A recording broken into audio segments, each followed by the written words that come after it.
لام ميم.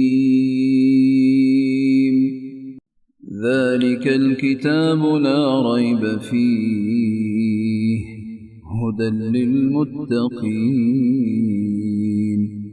الذين يؤمنون بالغيب ويقيمون الصلاة ومما رزقناهم ينفقون والذين يؤمنون بما أنزل إليك وما أنزل من قبلك وبالآخرة هم يوقنون أولئك على هدى من ربهم وأولئك هم المفلحون إن الذين كفروا سواء عليهم أأنذرتهم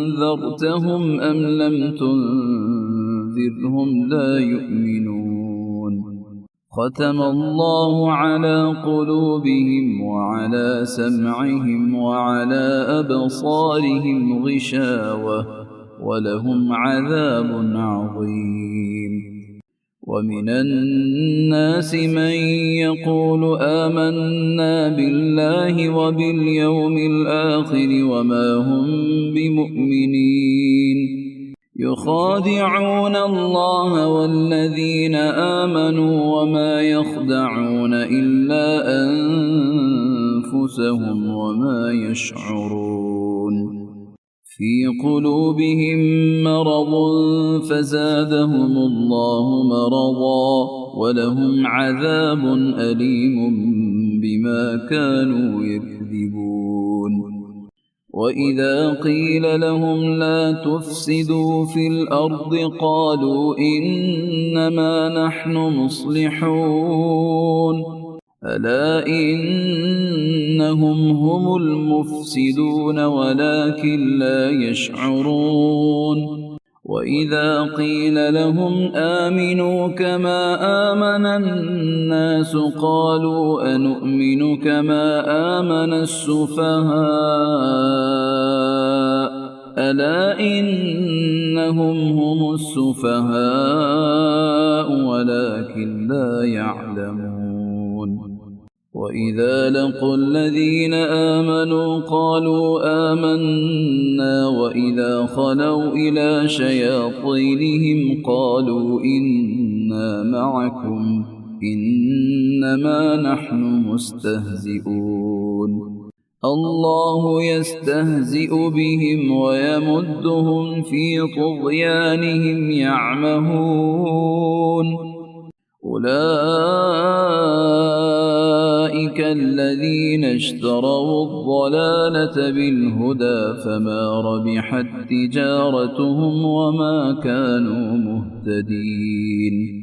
مثلهم كمثل الذي استوقد نارا فلما أضاءت ما حوله ذهب الله بنورهم وتركهم في ظلمات لا يبصرون صم بكم عمي فهم لا يرجعون أو كصيب من السماء فيه ظلمات ورعد وبرق يجعلون أصابعهم في آذانهم من الصواعق حذر الموت والله محيط بالكافرين أو كصيب من السماء